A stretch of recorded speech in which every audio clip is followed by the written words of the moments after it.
고린도전서 5장 1절에서 13절까지 말씀입니다. 고린도전서 5장 1절에서 13절까지 말씀입니다. 우리 한 절씩 교독하도록 하겠습니다. 제가 한 절 읽고 다 같이 한 절 읽습니다. 너희 중에 심지어 음행이 있다 함을 들으니 그런 음행은 이방인 중에서도 없는 것이라 누가 그 아버지의 아내를 취하였다 하는도다.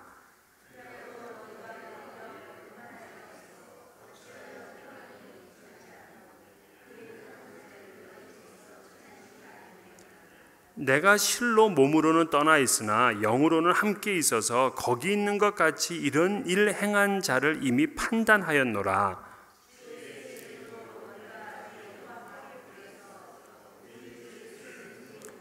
이런 자를 사탄에게 내주었으니 이는 육신은 멸하고 영은 주 예수의 날에 구원을 받게 하려 함이라.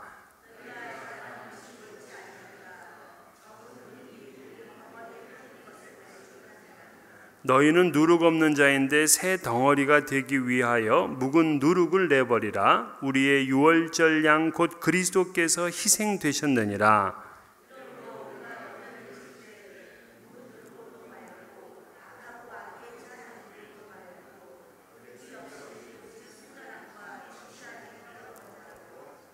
내가 너희에게 쓴 편지에 음행하는 자들을 사귀지 말라 하였거니와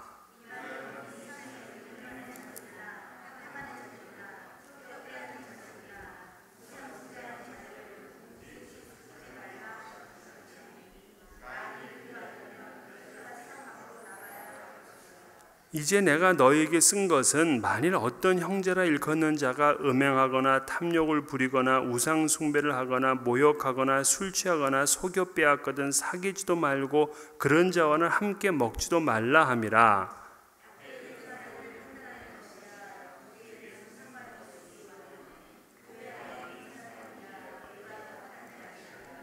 다 같이 밖에 있는 사람들은 하나님이 심판하시려니와 이 악한 사람은 너희 중에서 내쫓으라. 아멘. 이제 드디어 두 번째 고린도 교회의 문제에 우리가 이제 이르게 되었습니다. 지금까지 고린도 전서는 1장부터 이제 4장까지를 우리가 봤잖아요. 그 내용은 전부 다 이 고린도 교회의 분열 문제에 대한 사도 바울의 신학적이고 또 목회적인 그러한 이제 해법을 우리가 나눴습니다. 이제 오늘은 그 두 번째 고린도 교회 안에 있었던 문제입니다. 그러니까 두 번째 주제죠. 근데 음행에 대한 말씀인데 사실은 음행 이것을 이제 책망하는 말이지만 그 속에는 교회의 순전함을 지키려고 하는 그 뜻이 더 강한 겁니다. 그러니까 음행의 문제지만 이것은 뒤집어 보게 되면 교회의 순전함을 지키는 문제다. 이제 그렇게 우리가 이해를 하겠어요. 그러면 두 번째 문제가 뭐냐? 1절 말씀을 보게 되면 너희 중에 심지어 음행이 있다 함을 들으니 그런 음행은 이방인 중에서도 없는 것이라 누가 그 아버지의 아내를 취하였다 하는도다 그랬어요. 아버지의 아내. 그럼 누구예요? 아버지의 아내면 누구예요? 모르는 사람이 있어요? 네. 네. 자, 아버지의 아내면은 이게 엄마란 말이에요. 그런데 우리는 지금 개역 개정판을 보고 있는데 그 전에 개역 한글은 어떻게 써 있냐면 계모라고 이렇게 써 있었어요. 계모. 그러니까 지금 보게 되면 이것은 아버지의 첩 정도 되는 것 같아요. 아버지의 첩. 그러니까 고린도 교회 성도들 중 가운데 누군가 어떤 사람이 아버지의 첩을 취해서 자기 아내로 삼아버린 겁니다. 바울 사도는 이런 행위는 도대체 이방인 중에도 없는 것이며 대단히 부도덕한 일이라 하고 지금 심히 꾸중을 하고 있는 거예요. 근데 어떻게 그런 일이 다 있습니까? 그런데 이거 왜 그러냐면 이 당시에 이 당시는 이제 그 로마 시대고 또 헬라 이런 문화가 이제 상당히 지배적이었잖아요. 그러니까 헬라 사람들은 결혼 전이나 후에도 아무하고 성관계를 갖는 것을 그렇게 부끄럽게 여기지를 않았어요. 그래서 그 유명한 왜 데모스테네스, 그 그리스의 아주 그냥 유명한 웅변가잖아요. 그는 그 정치가며 웅변가인데 이렇게 얘기를 한 게 기록이 남아 있습니다. 우리는 쾌락을 즐기기 위해 정부를 두며 매일 육체의 욕정을 해소하기 위해 첩을 둔다. 그러나 우리는 합법적으로 아이를 가지며 우리 가정에 믿을 만한 후견을 얻기 위하여 아내를 둔다 그랬어요. 그러니까 아내를 두는 이유는 뭐냐? 자식을 낳기 위해서 두는 것이고 또 집안을 계속해서 유지해 나가기 위해서 두는 것이고 쾌락과 욕정을 채우기 위해서는 정부와 첩을 둔다. 이거를 그 로마의 유명한 정치가며 웅변가는 그냥 공공연하게 말하고 다녔단 말이에요. 실제 우리나라도 마찬가지입니다. 우리나라도 뭐 그렇게 오래 안 됐어요. 상당히 실력 행사를 하는 사람들은 이 첩이 있었습니다. 그리고 지금도 뭐 중동 지역에는 또 돈 많고 그런 사람들은 이 부인을 넷이나 둘 수 있었다고요. 넷이나. 그리고 미국의 몰몬교 가운데 아내가 10명이나 돼가지고 한번 사회적인 큰 문제가 된 적이 있지 않습니까? 그러니까 이러한 일들은 보면은 뭐 이방 세계나 이방인들에게는 좀 일어났던 일이라고 이제 보여져요. 하지만 아버지의 첩을 취해서 자기 아내로 삼는 그거는 도대체 있을 수 없는 얘기죠. 그래서 로마의 시인인 킬케로는 이와 같은 사건은 믿을 수 없는 악이여 일생을 통해 처음 듣는 일이라 그렇게 얘기했습니다. 그 구약 성경, 요즘 우리가 이제 그 구약의 레위기를 공부하는데 레위기 18장 8절을 보게 되면 너는 내 아버지의 아내의 하체를 범하지 말라 이는 내 아버지의 하체니라 그랬어요. 그 개역 성경에서 이것은 계모의 하체다 이제 그렇게 썼습니다. 그러니까 아버지의 아내, 계모든 첩이든 그 하체를 범하지 말라 이렇게 지금 경고를 하고 있다고요. 그런데 또 구약 성경에서는 이러한 경고를 무시하고 그런 죄를 범한 사람들이 있어요. 그 대표적인 사람이 바로 야곱의 첫째 아들인 르우벤입니다. 이 르우벤은 자신의 그 서모인 빌하를 범했습니다. 이 빌하를 범한 것이 아버지 야곱에게는 어마어마한 큰 마음의 상처고 충격이었습니다.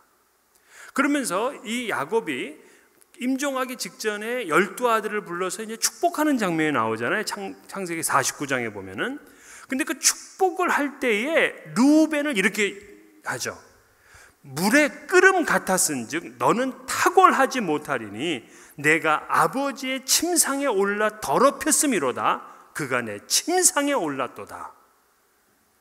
그러니까 그 르우벤과 마지막 헤어지면서 하는 말이 뭐냐면 네가 아버지의 침상에 올랐도다를 2번이나 반복을 하고 있으면서 너의 그 심장, 너의 그 가슴은 이 물이 끓는 것 같아서 결국 그것 때문에 너는 탁월함에서 제외됐다. 그렇게 이제 아버지가 기도를 하게 되죠. 그래서 이 르우벤에게 장자권을 주지 못했습니다. 그러니까 그 위대한 그 믿음의 가문의 장자권을 결국에 자기의 그 끓어오르는 욕정을 참지 못해서 다 잃어버리고 포기해버린 그런 어리석은 아들이었어요. 또 다윗의 아들 가운데 아주 인물이 출중한 아들이 있습니다. 바로 압살롬이에요. 근데 이 압살롬이 아버지에게 반역을 저지르고 그리고 아버지의 후궁, 아버지의 첩이죠. 그 첩을 100주에 범하고 말았습니다. 결국 그 최후가 뭐였어요? 최후는 쫓겨나서 도망가다가 창에 맞아 죽는 거죠. 아버지의 아내를 범한 그 음행한 자의 최후죠. 신명기 27장 20절에는 그의 아버지의 아내와 동침하는 자는 그의 아버지의 하체를 드러냈으니 저주를 받을 것이라 할 것이요 모든 백성은 아멘 할지니라. 그러니까 이러한 죄는 보통의 죄와 다르기 때문에 모든 백성들이 이를 받아들여서 아멘 하라는 거예요. 아멘. 그러니까 여러분, 성경에서 이 아멘은 축복만 아멘 하는 게 아니에요. 저주도 아멘 한다고요. 저주도. 너 하나님 잘 못 믿으면은 네 인생 망할 거야? 그것도 아멘으로 받아들였어요. 저주도 아멘으로 받아들인다고요. 그런데 이 고린도 교회는 아비의 아내와 음행한 이 사람에 대해서 아무런 조치를 취하지 않았습니다. 아무런 조치를, 이걸 묵인했어요. 그러니까 바울 사도는 오늘 2절에 뭐라는, 어찌하여 통한이 여기지 아니하고 그랬어요. 어찌하여 통한이 여기지 아니하고. 이거 엄청나게 심각한 죄잖아요. 그런데도 이 교회는 그냥 개인 문제니까 그냥 모른 척 해버렸다는 이 얘기죠. 그러니까 죄를 눈 감아버린 겁니다. 그 어떤 도덕 불감증이라고 할 수 있는 거죠. 죄를 지어도 그 죄가 얼마나 큰 죄인지를 이 교회가 생각하지 않는 겁니다. 이렇게 되면 무슨 문제가 생기냐면 교회의 순수성이 깨지고 말아요.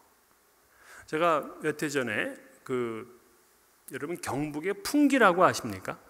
풍기는 그 인삼이 또 유명한데 그 풍기 거기 가면 이상해요.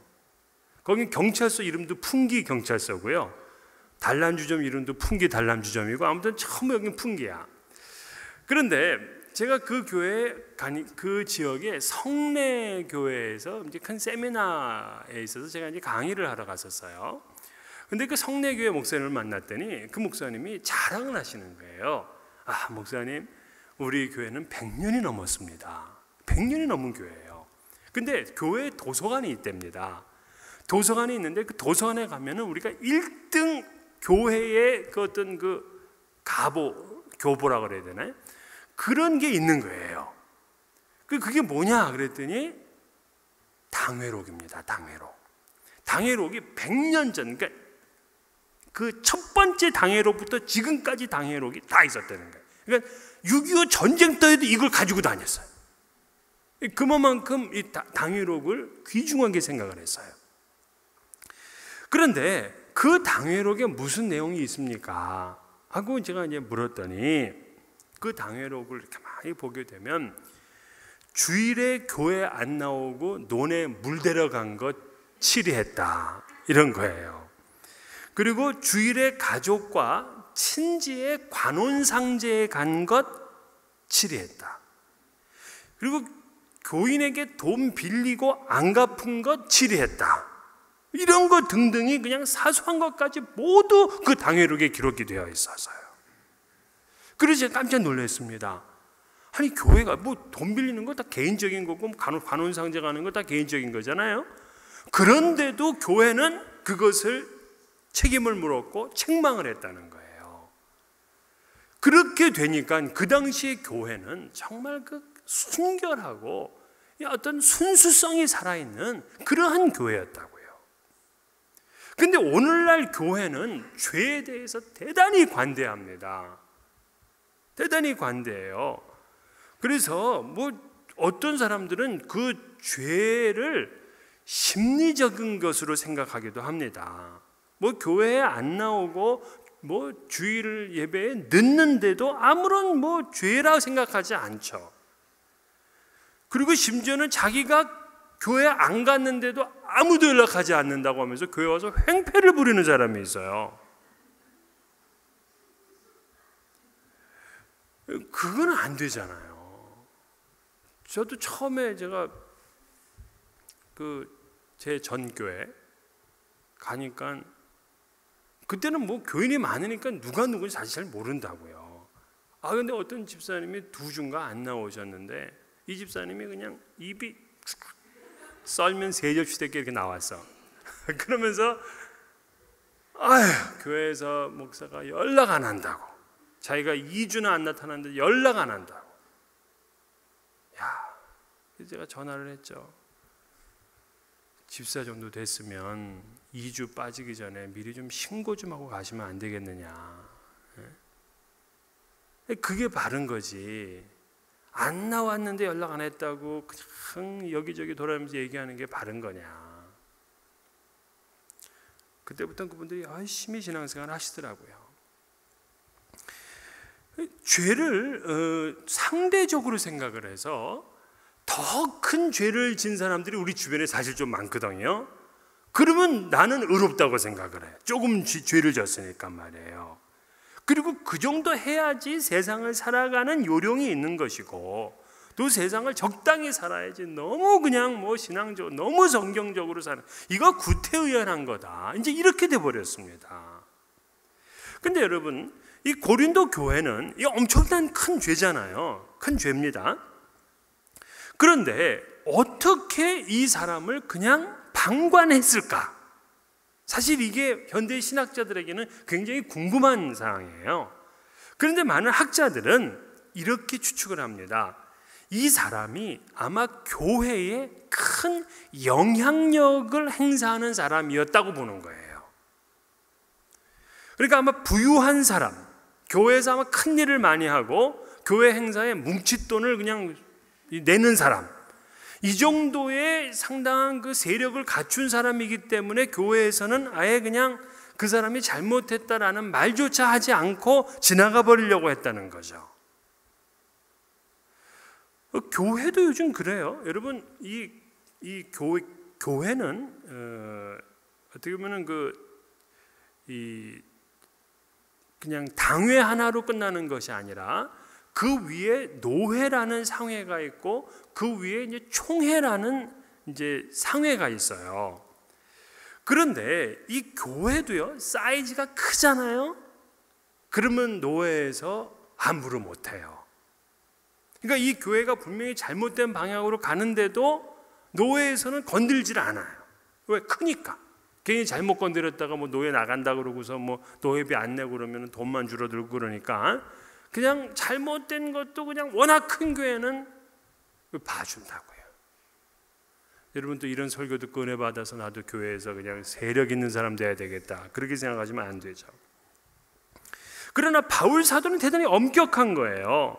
그러니까 고린도 교회의 오늘 이 표현은 굉장히 강력합니다. 여러분 잘 한번 보시면 2절에 보면 어찌하여 통한이 여기지 아니하고 그 일 행한 자를 너희 중에서 쫓아내지 아니하였느냐. 그리고 5절에 보면 이런 자를 사탄에게 내어 주었으니, 7절 묵은 누룩을 내버리라. 13절 이 악한 사람은 너희 중에서 내쫓으라.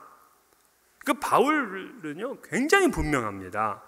그래서 3절에 자신은 이런 일을 행한 자를 이미 판단하였노라. 그리고 주의 이름으로 온 교회가 모여 이 자를 사탄에게 내어주라, 이런 얘기를 해요.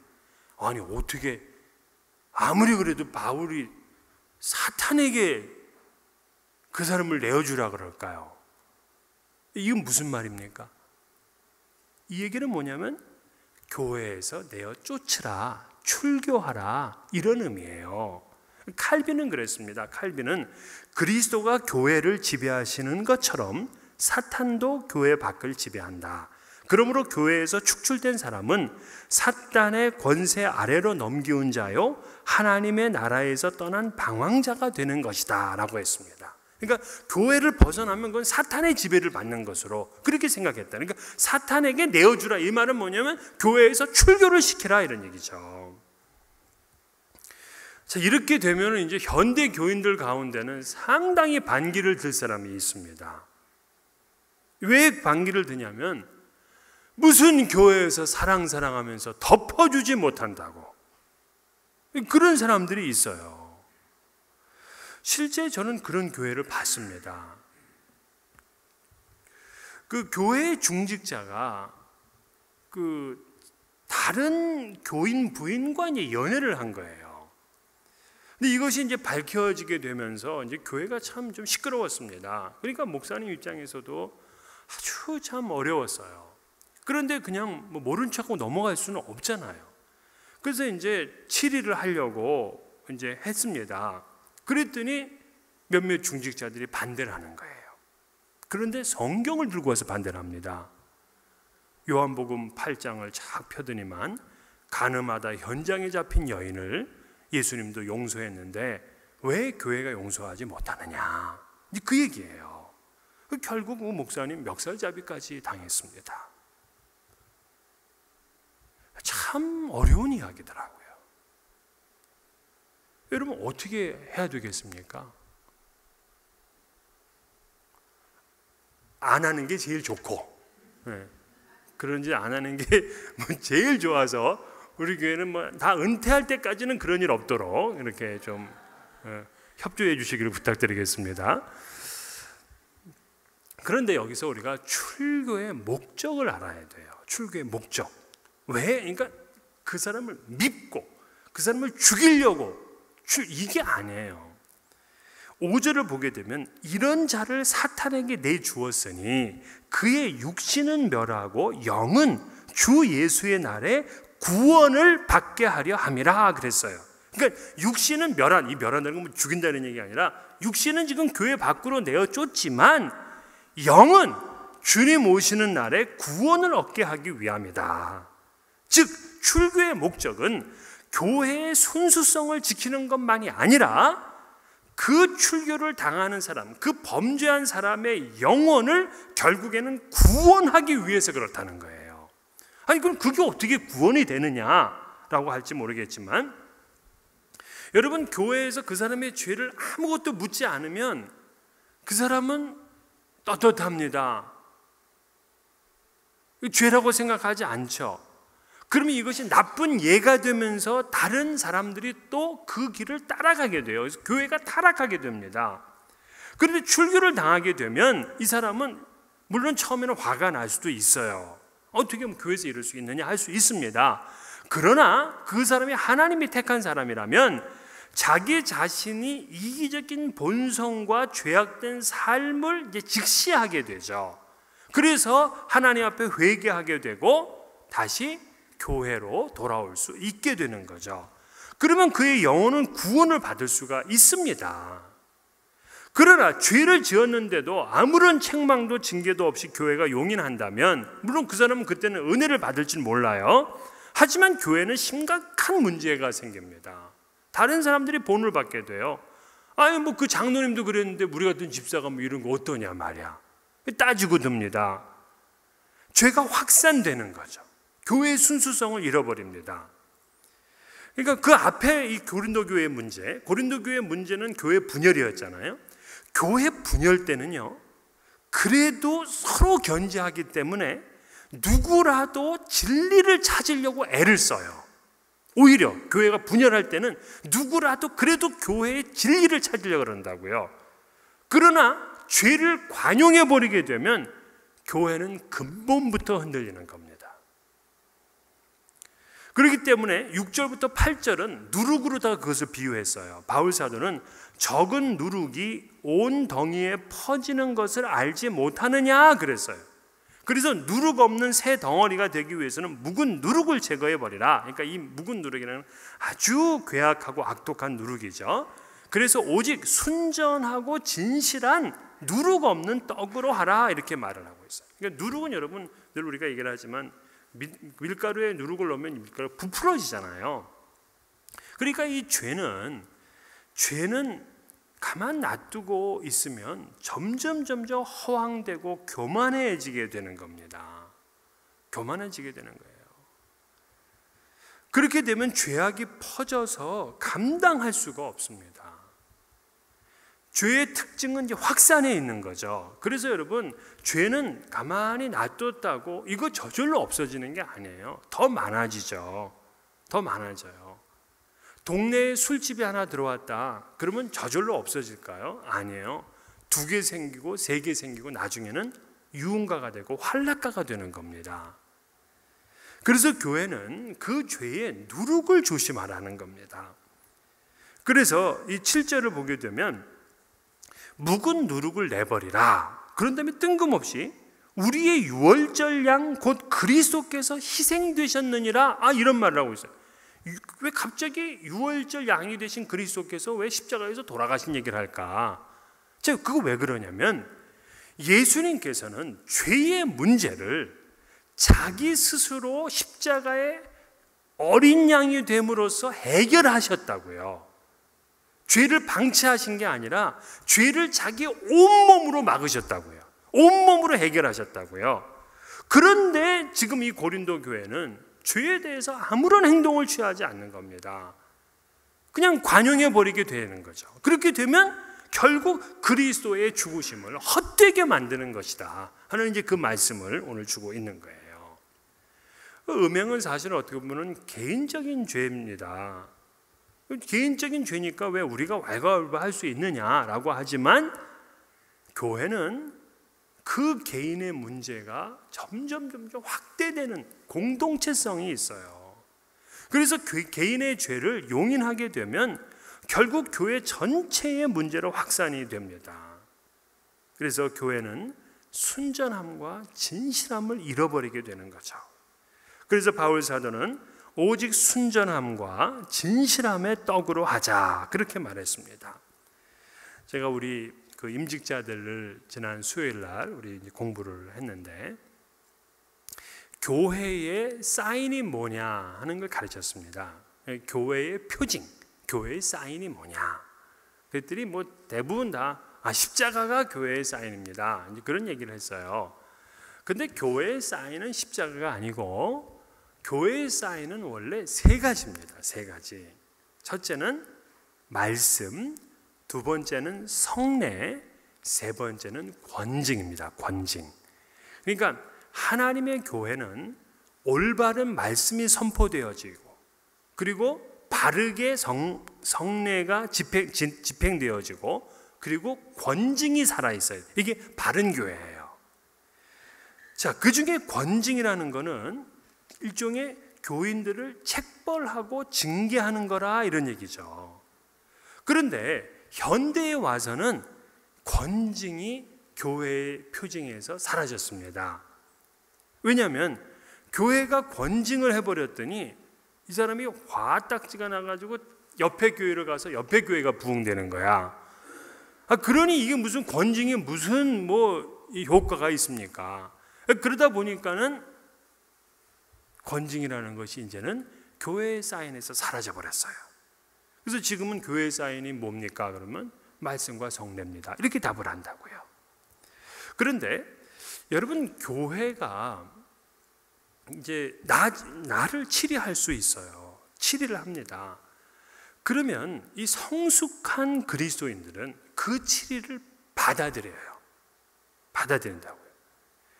여러분들이 혹시 우리 항존증, 그러니까 장로님이나 뭐 권사님이나 안수 집사님들이 어떻게 임직되신 줄 아십니까?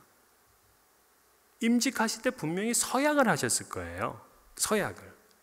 그 서약 가운데 보면 교회의 권징을 받아들이겠느냐 하는 질문이 있어요. 그 질문에 예스했기 때문에 지금 항존직이 되신 겁니다. 세례 받을 때도 마찬가지예요. 세례를 받을 때 서약을 합니다.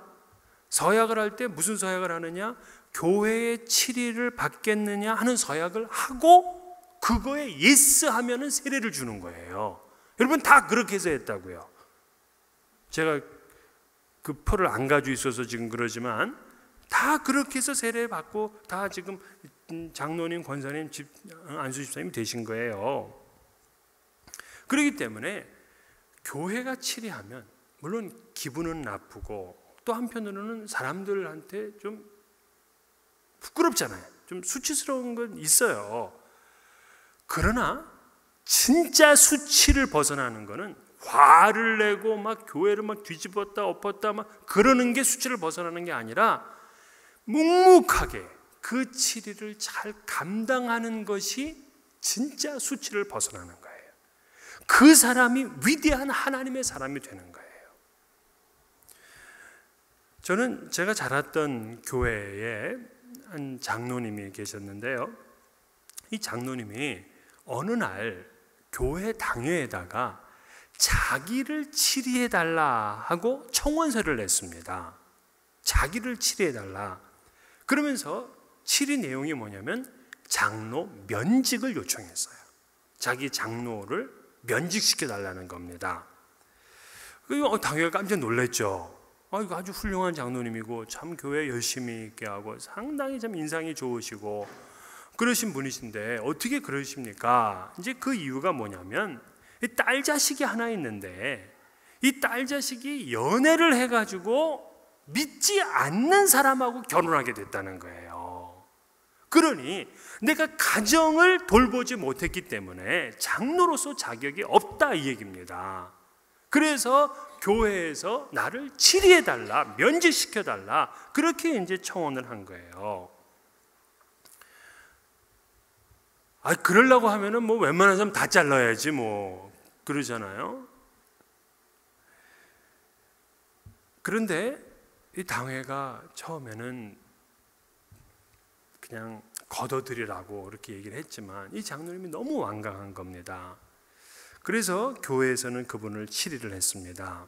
물론 장로 면직을 시키진 않았지만 장로직은 유지하되 1년 동안 근신하라. 그래서 교회에 기도를 하거나 당회에 참석하거나 하는 모든 것을 다 금했습니다. 우리는 이제 교회 생활하면서 그분을 이렇게 보는 거죠. 교회는 나오니까요. 근데 교회를 나와서 그분을 볼 때마다 그분 머리에 아우라가 있는 거예요. 빛이 나는 거예요. 그냥 그분을 보면 저절로 고개가 숙여져.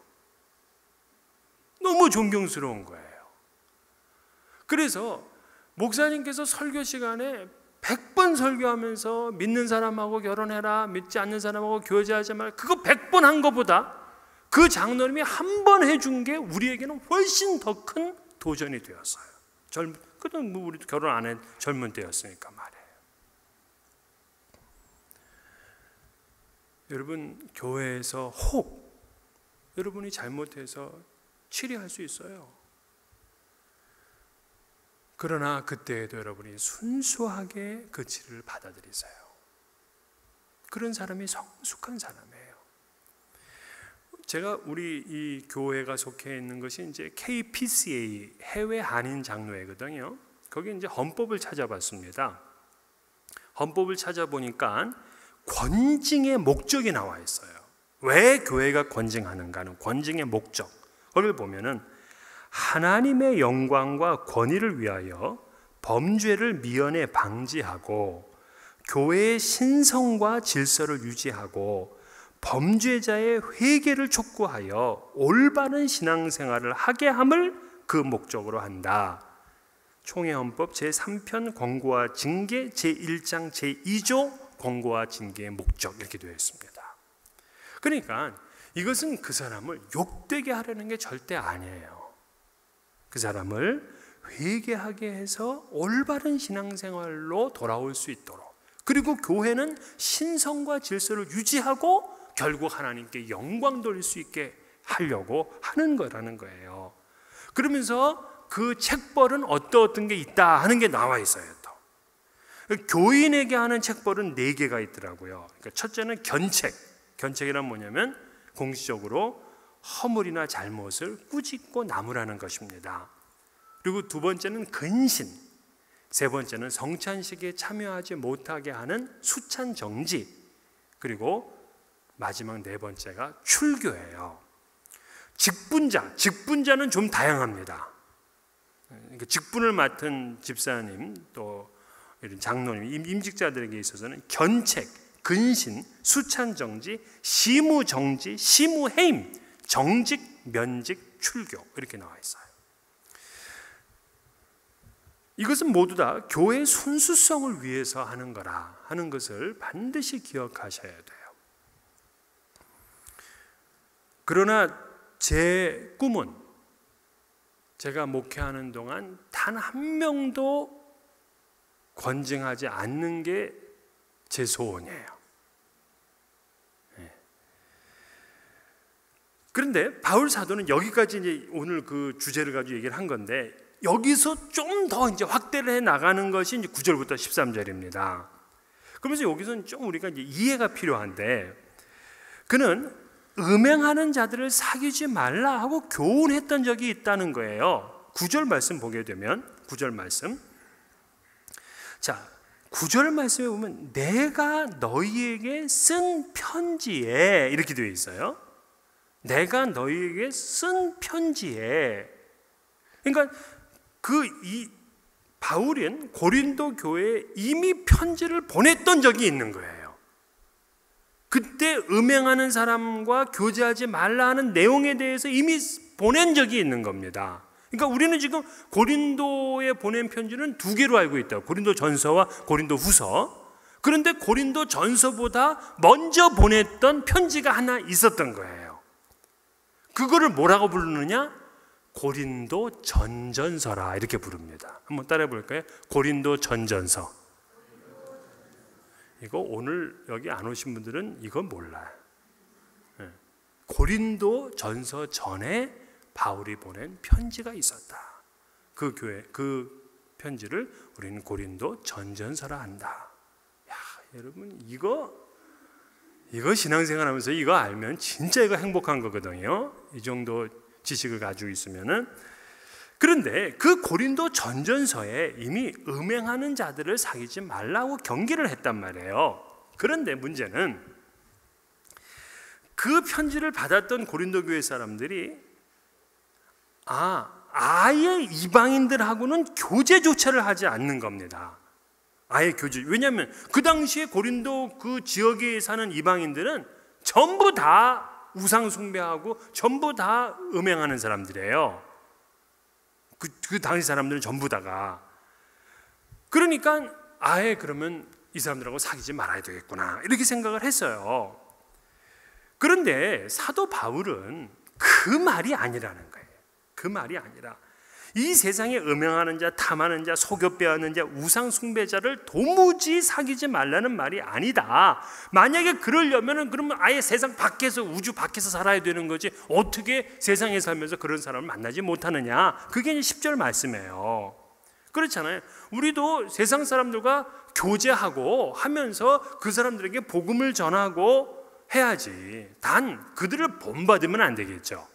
그들의 삶과 그들의 태도를 내가 같이 따라 행하는 것은 안 되지만 그들과 교제하면서 그들을 갖다가 그리스도에게로 인도해야 될 사명이 있는 겁니다. 그래서 우리는 사실은 두 나라 시민이다 그렇게 말하잖아요. 두 나라 시민. 하나님 나라의 시민이고 또 이 땅의 시민이란 말이에요. 그러니까 이 땅의 사람들과도 우리가 교제를 해야 돼요. 그런데 왜 바울 사도는 음행하는 자들과 사귀지 말라고 했을까? 그러니까 이 바울의 말을 받아들여서 고린도 교회의 일부 또 좀 아주 머리가 쌩쌩 돌아가는 교사들은 그런 사람들을 사귀지 말라는 거예요. 뭐 탐욕을 부리고 사람을 모욕하고 우상 숭배를 하고 점 보는 사람, 술 취한 사람, 속여 빼앗는 사람 이런 사람들을 사귀지 말고 먹지도 말라. 그렇게 이제 가르쳤단 말이에요. 그게 이제 11절 내용이에요. 그러니까 바울 사도는 이방 사람들, 즉 교회 밖에 있는 사람들을 판단하지 말아라. 교회 안에 사람들을 판단해서 교회 안에 음행에 빠진 사람들과는 교제를 그치라 이 얘기예요. 굉장히 중요한 얘기예요. 그리고 13절에 보면 이 악한 사람은 너희 중에서 내쫓으라 그렇게 얘기를 했어요. 자, 그러면 사도 바울은 그러니까 세상에서 음행하고 뭐 속여 빼앗고 술 취하고 뭐 이런 아주 그냥 온갖 나쁜 짓 다 하고 다니는 사람들, 그 사람들과 사귀지 말라 이 얘기 아니에요. 그 사람들은 오히려 사겨. 그래서 그 사람에게 선한 영향력을 끼치고 그를 교회 안에 데려와서 그를 회개시키고 하나님의 사람이 되게 해. 그건 맞아요. 그런데 오히려 교회 안에 이런 음행한 사람하고는 사귀지 말라는 거예요. 교회 안에 사람하고는. 이거 도대체 이게 무슨 말인가? 교회 밖에 사람을 사귀라고 그러고 왜 교회 안에 음행한 사람을 사귀지 말라 그러는가? 여러분 참 이상한 게 교회에 큰 해를 끼치거나 또 교회에서 큰 죄를 범한 사람이 있어요. 그럼 그 사람은 상당히 괴롭죠. 사실 괴로운 거 사실이죠. 그런데 이상하게 꼭 그 사람 편에 서는 사람이 있어요. 그래서 그 사람을 찾아가고 오히려 위로해 준답시고 뭐 가서 아유 뭐 괜찮아 뭐 다 회개하면 되지 하면서 자꾸 이제 그 사람은 갖다 이제 오히려 위로해 주려는 사람이 있습니다. 그러면 그런 상태에 있으니까 교회가 책망하려고 하거나 징계하려고 하면은 오히려 그 사람의 대변인이 돼서 왜 교회가 사랑이 없느냐, 덮어줘야지, 용서해줘야지, 뭐 설교 시간엔 그렇게 용서 사랑하면서 왜 이 사람은 용서하지 않고 사랑하지 않는 것이냐, 뭐 그렇게 얘기를 하는 겁니다. 그런 차원에서 바울 사도는 그 음행하는 사람과 사귀지 말라는 거예요. 사귀지 말라. 교회 밖에 세상에서 음행하는 사람들과 사귀지 말라는, 그 사람들은 사귀어 오히려. 그래서 그 사람들은 전도해서 회개하게 해서 교회를 데리고 와요. 그러나 교회 안에서 음란한 짓을 하고 교회 안에서 큰 죄를 범한 사람은 동정하지 말고 사귀지 말라는 것입니다. 왜?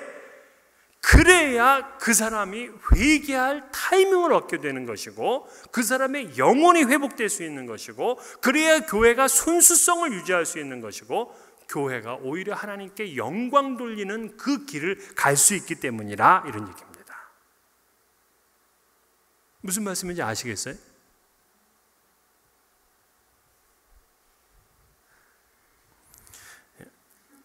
그런데 이제 가만히 우리가 생각해 보면 사실 이런 일로 교인들을 쫓아낸다면 뭐 몇 명 남아있겠어요? 몇 명 남아있겠습니까? 음행을 했습니다. 재물을 탐했습니다. 점을 보았습니다. 뒤에서 욕을 했습니다. 술에 취했습니다.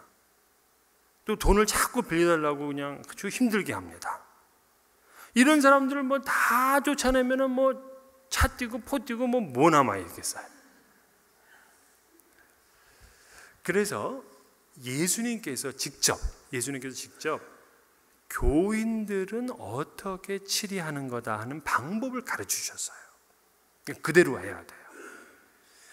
그 본문이 마태복음 18장 15절에서 17절에 있습니다. 그러니까 교회의 기본적인 그 권징을 가르쳐 주고 있어요. 한번 읽어보겠습니다. 내 형제가 죄를 범하거든 가서 너와 그 사람과만 상대하여 권고하라. 만일 들으면 내가 내 형제를 얻은 것이요 만일 듣지 않거든 한두 사람을 데리고 가서 두세 증인의 입으로 말마다 확증하게 하라. 만일 그들의 말도 듣지 않거든 교회의 말하고 교회의 말도 듣지 않거든 이방인과 세리와 같이 여기라 그랬어요. 자, 이게 방법입니다. 첫째, 그 사람이 죄를 졌어요. 근데 내가 이제 그걸 알았습니다. 알면은 찾아가서 은밀하게 그 사람에게 잘못을 가르쳐 주고 돌이키고 회개할 것을 이제 권면합니다. 근데 그 사람이 안 들어요. 안 들으면 자기 말고 두세 사람이 더 합세해서 같이 가는 겁니다. 그래서 그 여러 명이 함께 얘기를 해주는 거예요. 너 회개해라, 돌아와라 하고 얘기를 합니다. 그런데 그 사람이 그래도 안 들어요. 그러면 이것은 교회에다가 얘기를 해서 교회가 그 사람을 공식적으로 회개를 요청할 수 있도록 합니다. 그런데도 안 들어요. 그러면 그 사람을 이방인처럼 여기라, 출교시키라, 내쫓으라, 이 얘기죠. 그러면 되는 겁니다. 그러니까 교회는 오늘 말씀처럼 이제 권징을 하지만 그래도 회개하면 용서와 위로를 베풀어 주는 거죠. 하지만 훈계와 경고에도 그분이 불복종하게 되면 교제를 금하고 공동체에서 추방시키는 거예요. 이것이 교회의 기본적인 치리 방법입니다. 그래서 권징은 교회의 신성한 의무며 권리인 거죠. 그러나 이 목적은 무엇보다 그가 회개하고 돌아와서 참된 신앙을 회복하는 데에 그 목적이 있다 하는 것을 여러분 아셔야 됩니다. 그렇습니다. 이 권징은 교회가 순수성을 회복하고 참된 진리의 말씀을 따라 사려고 하는 그러한 참 노력이에요. 노력. 이것이 교회가 세상에 줄 수 있는 빛인 것입니다. 세상은 부도덕한 것을 다 그대로 그냥 다 받아들입니다. 그러나 이런 세상에 우리가 갈 길을 밝히 보여줘야 되잖아요. 그래서 오늘 이 시간 우리가 스스로 생각할 때 책망받을 만한 일이 있다 싶으면 이 시간 회개하고 주님께 돌아오시기를 바랍니다. 또한 우리 교회가 어떠한 죄가 침범치 못하도록 순수한 교회가 되도록 여러분들이 교회를 위해서 기도해 주기를 바랍니다. 그래서 신랑 되신 예수님께서 오실 그날까지 순결한 신부로 남는 우리 교회가 될 수 있기를 주의 이름으로 간절히 축원합니다. 이 시간